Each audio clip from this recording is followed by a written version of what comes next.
नमस्कार, मैं डॉक्टर नवीन कुमार जैन, प्रवक्ता जेबी जैन इंटर कॉलेज सहारनपुर, आज आपको कक्षा 9 वाणिज्य में प्रारंभिक लेखे की सहायक पुस्तकें और मेनली रोकड़ पुस्तक का अध्ययन करेंगे। आज हम प्रारंभिक लेखे की पुस्तकों के बारे में जानकारी प्राप्त करेंगे कि प्रारंभिक लेखे की पुस्तकें क्या होती हैं, कौन कौन सी होती हैं, इन पुस्तकों के बनाने के क्या उद्देश्य हैं, इसकी प्रथम पुस्तक कैश बुक बनाने का क्या तरीका है, उसके क्या नियम हैं और उसको व्यवहारिक रूप से कैसे बनाएंगे। बच्चों, उससे पहले आप जानते हैं, आपने लेन देनों का दोहरा लेखा किया हुआ है। व्यक्तिगत वास्तविक और अवास्तविक खातों के बारे में आप जानते हैं।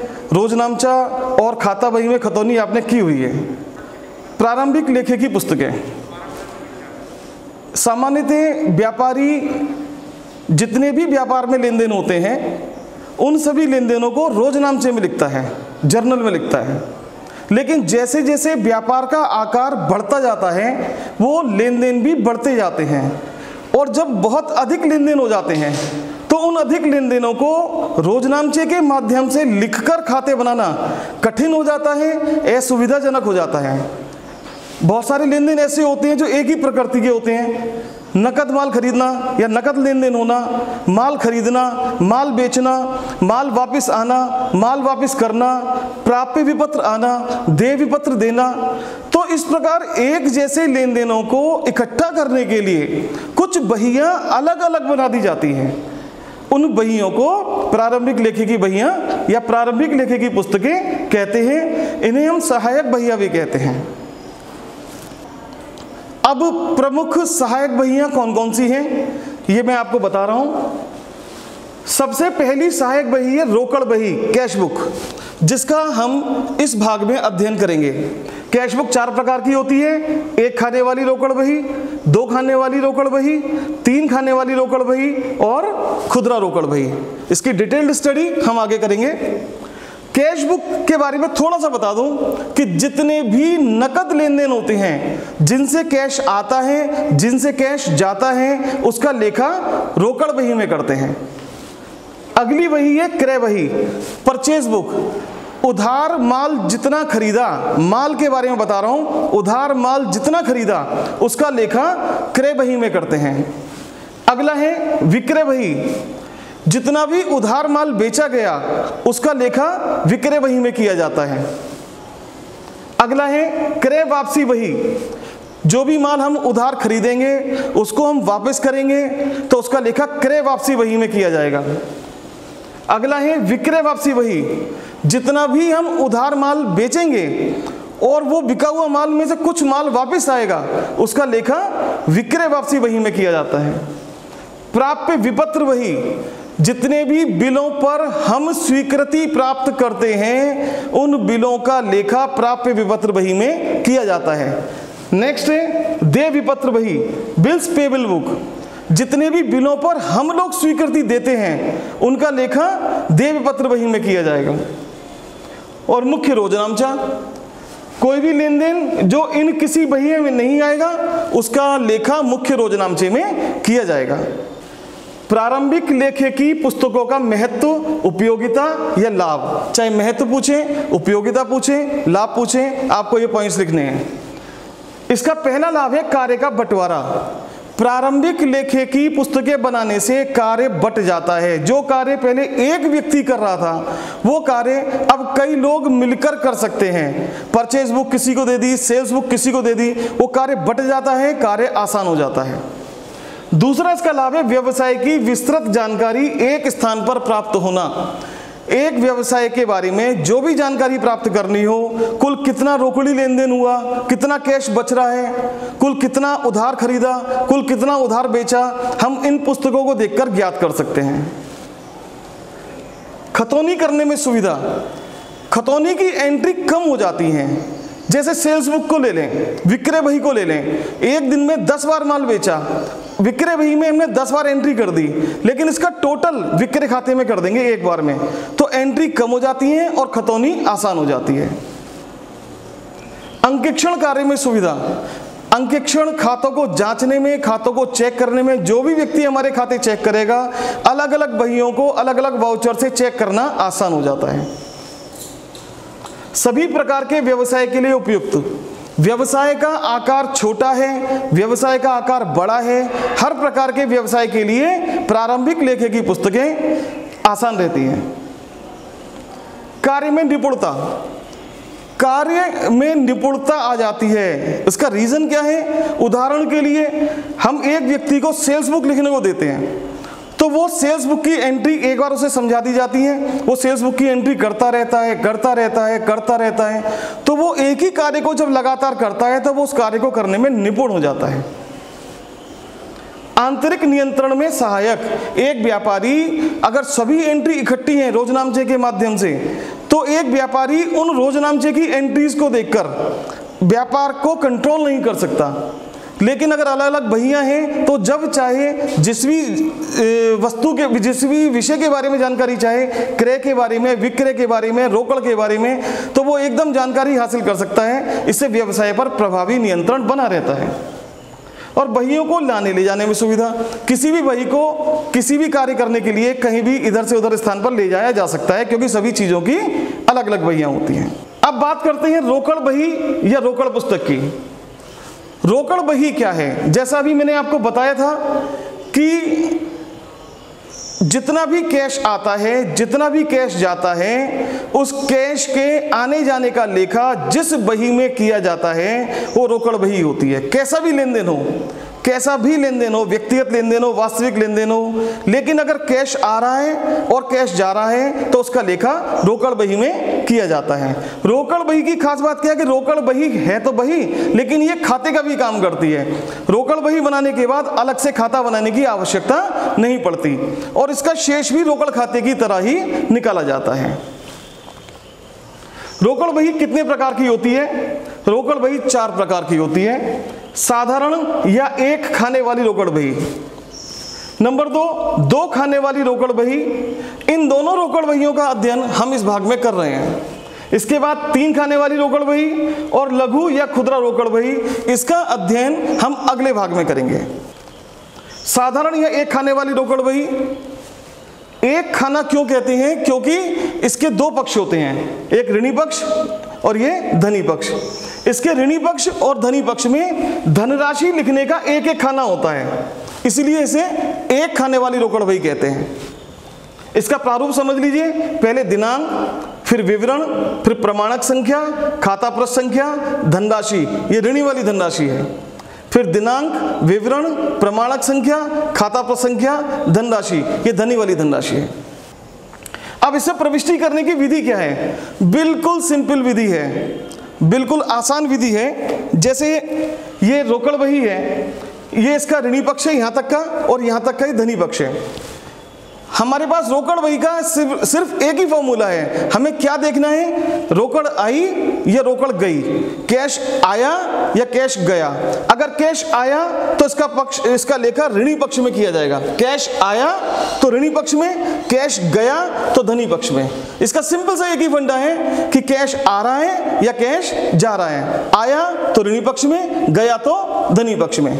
सबसे पहले दिनांक लिखेंगे, जिससे कैश आया उसका नाम लिखेंगे, और वाउचर नंबर, ये प्रमाणक संख्या, खाता प्रश्न संख्या, ये व्यवहारिक अकाउंट्स में काम आते हैं, आपके काम नहीं आएंगे। और धनराशि में धनराशि लिख देंगे। जैसे कैश गया, दिनांक लिखेंगे, किस खाते में गया उसका नाम लिखेंगे, और धनराशि में धनराशि लिख देंगे। खास बात क्या है कि यदि रोकड़ पुस्तक में पुराना शेष दिया हुआ है, पिछले महीने का जो शेष दिया हुआ है, उस महीने का शेष लिखना हो तो दिनांक लिखेंगे और यहां लिखेंगे विवरण वाले खाने में शेष नीचे लाए, और धनराशि वाले खाने में धनराशि लिख देंगे। अब उदाहरण ए के माध्यम से मैं आपको साधारण रोकड़ बही या एक खाने वाली रोकड़ बही, इसका व्यवहारिक क्वेश्चन बता रहा हूं। ये देखिए, इसके अंदर 2020 अप्रैल 1 से अप्रैल 30 तक लेन देन लिखे हुए हैं। व्यापार प्रारंभ किया, नकद माल खरीदा, नकद माल बेचा, ये सभी लेन देन है, और ये धनराशि लिखी हुई है। इनको रोकड़ बही में कैसे लिखेंगे? अब सबसे पहले देखिए, व्यापार प्रारंभ किया 10,000 रुपये। व्यापार प्रारंभ किया, व्यापार में 10,000 रुपये कैश आया। कैश आने का मतलब है ऋणी पक्ष में एंट्री करना। हमने लिखा पूंजी खाते का, क्योंकि पैसा किससे आया, व्यापारी से आया, व्यापारी का खाता पूंजी खाता। अप्रैल 2020 अप्रैल 1 पूंजी खाते का 10,000 रुपये, समझ गए। अब दूसरा है नकद माल खरीदा। नकद माल खरीदने में क्या देखना है, माल खरीदा, माल तो आया लेकिन पैसा गया। हम बात कर रहे हैं रोकड़ बही की। रोकड़ बही में केवल एक ही चीज देखनी है, पैसा आया या पैसा गया। तो नकद माल खरीदने में पैसा 5,000 रुपये गया। गया का मतलब धनी पक्ष में इसका लेखा करेंगे। अप्रैल 5 क्रय खाते से धनराशि में 5,000 रुपये। अप्रैल 7 नकद माल बेचा 3,000 रुपये। नकद माल बेचा, पैसा आया, पैसा आया तो उसका लेखा ऋणी पक्ष में किया जाएगा। अप्रैल 7 विक्रय खाते का 3,000 रुपये, समझ में आ गया। अगला है फर्नीचर खरीदा। फर्नीचर खरीदने में पैसा जा रहा है 1,000 रुपये। अप्रैल 10 फर्नीचर खरीदा 1,000 रुपये, धनी पक्ष में लेखा कर दिया। अप्रैल 10 फर्नीचर खाते से 1,000 रुपये। अब अगली एंट्री है अप्रैल 14 की, राकेश से माल खरीदा 5,000 रुपये। राकेश से माल खरीदा, इसमें चूंकि राकेश का नाम है, यह उधार खरीदा है। उधार खरीदने में ना पैसा आ रहा है ना पैसा जा रहा है, इसलिए इसका लेखा रोकड़ पुस्तक में नहीं होगा। अगला है मजदूरी दी अप्रैल 15 100 रुपये। मजदूरी दी 100 रुपये, पैसा जा रहा है, इसका लेखा रोकड़ बही के धनी पक्ष में किया जाएगा। अप्रैल 15 मजदूरी खाते से 100 रुपये, ठीक है। अगला है 16 तारीख में सुनील को माल बेचा 3700 रुपये। सुनील को माल बेचा, यह भी उधार विक्रय है, ना इसमें पैसा आ रहा है ना पैसा जा रहा है, इसकी एंट्री, इसका लेखा भी रोकड़ बही में नहीं होगा। अगला है आदित्य से प्राप्त किए 2,000 रुपये। ये पैसा आया, आदित्य से प्राप्त किए, पैसा आया, इसका लेखा ऋणी पक्ष में किया जाएगा। अप्रैल 17 आदित्य का 2,000 रुपये, ठीक है। उसके बाद अप्रैल 20 में नकद माल खरीदा 3,000 रुपये। नकद माल खरीदा, नकद माल खरीदा, माल आया और पैसा गया।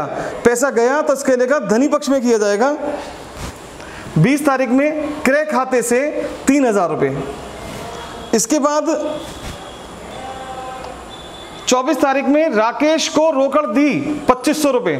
राकेश को रोकड़ दी, पैसा गया, पैसा गया तो लेखा धनी पक्ष में किया जाएगा। 24 तारीख में राकेश से 2,500 रुपये। अगला है नकद माल बेचा। नकद माल बेचा, माल बिका, माल गया और कैश आया, आने वाले कैश का लेखा ऋणी पक्ष में किया जाएगा।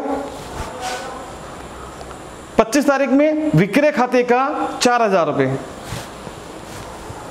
उसके बाद 28 तारीख में वेतन दिया 400 रुपये। वेतन दिया, सैलरी दी, पैसा गया, पैसा गया, इसका लेखा धनी पक्ष में होगा। 28 तारीख में वेतन खाते से 400 रुपये। उसके बाद 30 तारीख में किराया दिया, सेम ऐसे ही इसमें भी पैसा गया, पैसा गया, इसका लेखा धनी पक्ष में होगा। 30 तारीख में किराया खाते से 200 रुपये। इस प्रकार कैश आने का लेखा हमने ऋणी पक्ष में किया, कैश के जाने का लेखा हमने धनी पक्ष में किया। अब इसका हम शेष निकालेंगे। हमने ऋणी पक्ष का टोटल कर दिया, ये टोटल आया 19,000, और धनी पक्ष का ये टोटल कर दिया यहाँ तक का। ऋणी पक्ष के टोटल में से धनी पक्ष का टोटल घटाया तो शेष आया 6800 रुपये। 6800 रुपये शेष लिखा। जिस प्रकार आपने खाता बही में शेष निकालने सीखे हैं उसी प्रकार हमने शेष निकाला और टोटल दोनों साइड का 19,000 कर दिया। टोटल हमेशा ध्यान रखना, टोटल की नीचे वाली लाइन डबल लाइन से बंद करनी है। नंबर 2, टोटल आमने सामने की लाइन में होनी चाहिए, ऊपर नीचे नहीं होने चाहिए। ये 6800 रुपये शेष, ये ऋणी शेष है, क्योंकि ऋणी पक्ष ज्यादा था, धनी पक्ष कम था, ये ऋणी शेष है। तो अगले महीने मई 1, क्योंकि अप्रैल का महीना था, मई 1 में शेष नीचे लाए ये 6800 रुपये लिखकर छोड़ देंगे। इस प्रकार हमारी यह साधारण या एक खाने वाली रोकड़ बही तैयार हो गई। अब बात आती है खतौनी की, कि हमें ये जितने भी खाते हैं ये सभी खाते खोलने हैं। खतौनी करना बिल्कुल आसान है। मैं खतौनी का यहीं से पहले बता देता हूँ, फिर एग्जाम्पल के लिए, उदाहरण के लिए आपको 2 खाते बताऊंगा। देखिए ये जितने भी खाते हैं, पूंजी खाता, विक्रय खाता, आदित्य का विक्रय खाता, इन सभी खातों के, चूंकि ये खाते यहाँ ऋणी पक्ष में लिखे हुए हैं, इन सभी खातों के धनी पक्ष में खतौनी की जाएगी। और धनी पक्ष में सब में लिखा जाएगा रोकड़ खाते से। जैसे पूंजी खाते हैं तो पूंजी खाते में लिखेंगे रोकड़ खाते से 10,000 रुपये, विक्रय खाते के धनी पक्ष में लिखेंगे रोकड़ खाते से 3,000 रुपये, आदित्य के धनी पक्ष में लिखेंगे रोकड़ खाते से 2,000 रुपये, विक्रय खाते के धनी पक्ष में लिखेंगे रोकड़ खाते से 4,000 रुपये। उसी प्रकार ये जो धनी पक्ष के खाते हैं इनके अंदर खतौनी ऋणी पक्ष में की जाएगी। जैसे क्रय खाता है, क्रय खाता धनी पक्ष में 5,000 रुपये है तो क्रय खाते के ऋणी पक्ष में लिखेंगे रोकड़ खाते का 5,000 रुपये, फर्नीचर खाते के ऋणी पक्ष में लिखेंगे रोकड़ खाते का 1,000 रुपये। अब देखिए ये दो खातों की खतौनी मैंने इसके अंदर करके बताई। पूंजी खाता वहां पर ऋणी में लिखा हुआ था, पूंजी खाते का हमने लिख दिया रोकड़ खाते से 10,000 रुपये अप्रैल 1। क्रय खाता उसके अंदर धनी पक्ष में लिखा हुआ था, क्रय खाते के ऋणी पक्ष में खतौनी कर दी, रोकड़ खाते का अप्रैल 5 5,000 रुपये। इस प्रकार सभी खातों की आपको खतौनी कर ली जाएगी और इससे पहले आपने लेजर पोस्टिंग करना सीखा भी है। बच्चों अब बात आती है दो खाने वाली रोकड़ बही की। रोकड़ बही के दो खाने किस लिए बनते हैं? क्योंकि इसके अंदर दोनों पक्षों में एक खाना रोकड़ का होता है और एक खाना छूट का होता है। तो रोकड़ के साथ साथ जब छूट का खाना बन जाता है तो ये दो खाने वाली रोकड़ बही बन जाती है। इसके ऋणी पक्ष में भी और धनी पक्ष में भी रोकड़ और छूट के दो खाने होते हैं, इसीलिए इसे दो खाने वाली रोकड़ बही कहते हैं। इसका ये जो नमूना है, नमूना समझिए। सबसे पहले दिनांक या डेट लिखा जाएगा, विवरण किससे पैसा आया, नियम वही है कि पैसा आया ऋणी पक्ष में, पैसा गया धनी पक्ष में। दिनांक, विवरण, प्रमाणक संख्या, खाता प्रसंख्या, छूट और रोकड़। ऐसी धनी पक्ष में दिनांक, विवरण, प्रमाणक संख्या, खाता प्रसंख्या, छूट और रोकड़। इसमें नियम बिल्कुल सेम है। पैसा आया ऋणी पक्ष में, पैसा गया धनी पक्ष में। समस्त रोकड़ प्राप्तियां और दी जाने वाली छूट का लेखा ऋणी पक्ष में किया जाएगा। जब पैसा आएगा उसको ऋणी में लिखेंगे, जब पैसा आएगा तो हम छूट देंगे, तो छूट का लेखा छूट वाले खाने में किया जाएगा। देखिए पैसा आया, रमेश से रुपए मिले तो हम दिनांक में डेट डालेंगे, विवरण में रमेश का, रुपए में रुपए लिख देंगे। अब रमेश से 3,000 के बदले 2,900 रुपये मिले, 100 रुपये छूट दी, तो कैश में 2,900 रुपये और 100 रुपये छूट में, इस तरह से इसमें लेखा किया जाएगा।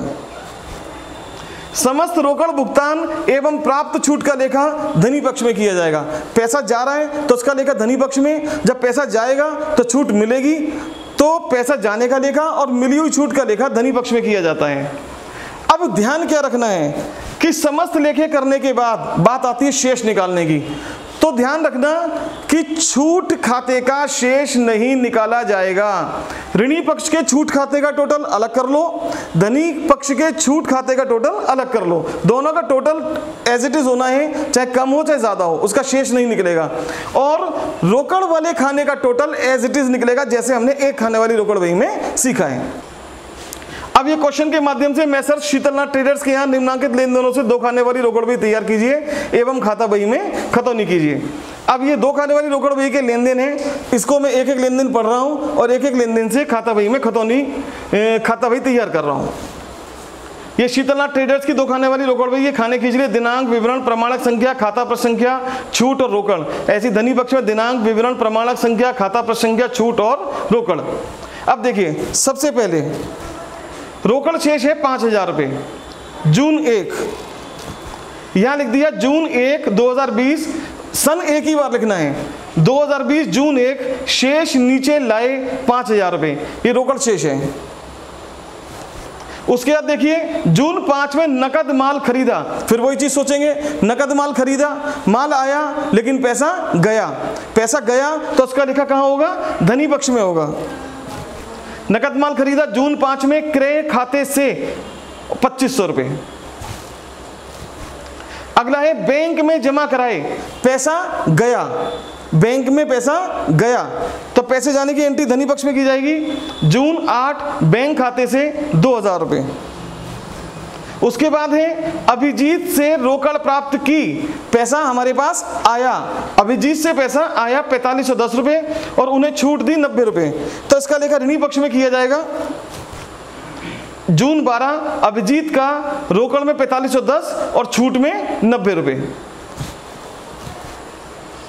ब्याज मिला 15 तारीख में, पैसा आया 400 रुपये। ब्याज मिला, पैसा आया, ऋणी पक्ष में एंट्री होगी जून 15 ब्याज खाते का 400 रुपये। मयंक से प्राप्त हुए, इससे पहले एक एंट्री रहेगी जून 18 राजा जी को भुगतान दिया 2450 रुपये, उससे छूट मिली 50 रुपये। भुगतान दिया, पैसा गया, जाने वाले रकम का लेखा धनी पक्ष में किया जाएगा जून 18 राजा जी से 2450 और छूट खाते में 50 रुपये। उसके बाद है मयंक से प्राप्त हुए 980, उसे छूट दी 20 रुपये 22 तारीख में, पैसा आया, इसका लेखा ऋणी पक्ष में किया जाएगा जून 22 मयंक का रोकड़ में 980 रुपये, छूट में 20 रुपये। अब अगला है 23 तारीख में विनोद को उधार माल बेचा, विनोद को उधार माल बेचा। अब इसमें उधार शब्द भी लिखा हुआ है, नहीं भी लिखा होता तो भी हम विनोद को माल बेचा इसे उधार ही मानते, और उधार में ना पैसा आ रहा है ना पैसा जा रहा है, तो इसका लेखा इस रोकड़ बही में नहीं होगा। इसके बाद नेक्स्ट एंट्री है नकद माल बेचा 1000 रुपये। नकद माल बेचा, माल गया, पैसा आया, तो इसका लेखा ऋणी पक्ष में किया जाएगा जून 24 विक्रय खाते का 1000 रुपये। उसके बाद है सचिन से उधार माल खरीदा, इसका लेखा भी नहीं होगा क्योंकि इसमें उधार माल खरीदा, ना पैसा आ रहा है ना पैसा जा रहा है। फिर 30 तारीख में वेतन दिया 600 रुपये, वेतन दिया, पैसा गया, इसका लेखा धनी पक्ष में होगा वेतन खाते से 600 रुपये। तो इस प्रकार हमने पैसे आने का लेखा इस रोकड़ बही के ऋणी पक्ष में किया, पैसा जाने का लेखा इस रोकड़ बही के धनी पक्ष में किया। अब सबसे पहले इसका शेष निकालना है, तो सबसे पहले हमने बताया था कि छूट खाने का शेष नहीं निकलेगा, जो ऋणी शेष है वो ऋणी में लिखा जाएगा, जो ऋणी टोटल है वो ऋणी में लिखा जाएगा, और जो धनी टोटल है वो धनी में। अब इसका ऋणी का टोटल है 90 और 20 110, और इसका धनी का टोटल है 50, तो हमने एज इट इज लिख दिया 110 और 50। अब इसके ऋणी पक्ष का टोटल किया, ये इन सबको जोड़ा, इसका टोटल आ गया 11,890। इनके धनी पक्ष का चारों का टोटल किया और इस 11,890 में से इन चारों का टोटल घटा दिया तो शेष आ गया 4340 रुपये, 4340। इसके आगे ये महीने की आखिरी तारीख लिखनी है, जो भी महीना चल रहा है उसकी आखिरी तारीख लिखनी है जून 30, शेष नीचे ले गए 4340 और टोटल कर दिया। टोटल हमेशा आमने सामने होने चाहिए। अब ये 4340 रुपये अगले महीने की पहली तारीख जुलाई 1 में हमने उतार लिया, शेष नीचे लाए 4340। तो बच्चों इस प्रकार ये दो खाने वाली रोकड़ बही हमने तैयार कर ली। अब बात आती है खतौनी की। खतौनी जैसे एक खाने वाली रोकड़ बही में खतौनी बताई, ऐसे ही दो खाने वाली रोकड़ बही में खतौनी होगी। इसके साथ अब खाना जुड़ गया छूट का, तो छूट खाते की खतौनी मैं आपको कैसे बता रहा हूं। इसके अंदर दो एंट्री की खतौनी ले रहा हूं, अभिजीत का और इधर राजा जी का।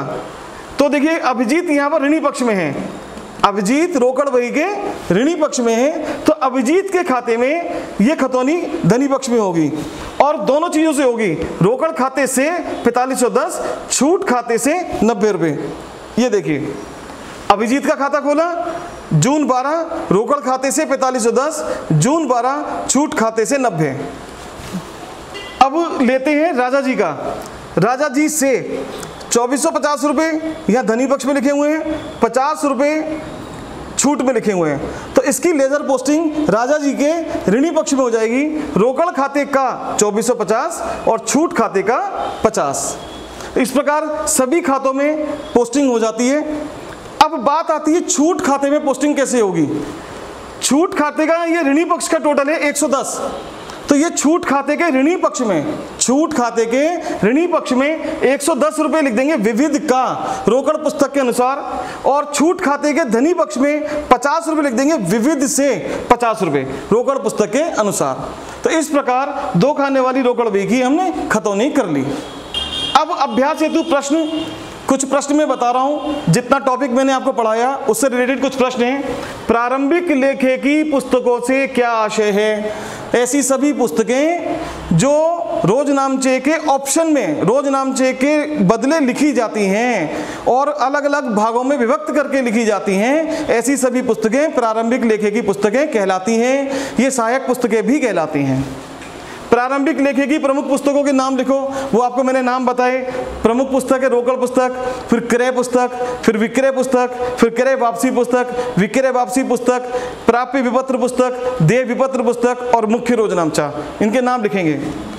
प्रारंभिक लेखे की पुस्तकों की उपयोगिता या लाभों का वर्णन करो। इसकी उपयोगिता मैंने आपको बताई हुई है। कार्य में सरलता होती है, कार्य करना आसान हो जाता है, कार्य का विभाजन हो जाता है, अंकेक्षण करने में सुविधा होती है, लाने ले जाने में आसानी रहती है, व्यापारिक नियंत्रण में सुविधा रहती है। साधारण या एक खाने वाली रोकड़ बही का अर्थ लिखिए एवं इसका नमूना बनाइए। ये आपको मैं समझा चुका हूं। दो खाने वाली रोकड़ बही का नमूना बनाइए। तो इस प्रकार आप इन प्रश्नों को सॉल्व करें और जो भी आपके पास कॉमर्स की बुक है उस बुक से जो प्रैक्टिकल क्वेश्चंस को सॉल्व करें। और इसके बाद इसके अगले भाग में हम 3 खाने वाली रोकड़ बही और खुदरा रोकड़ बही का अध्ययन करेंगे। धन्यवाद।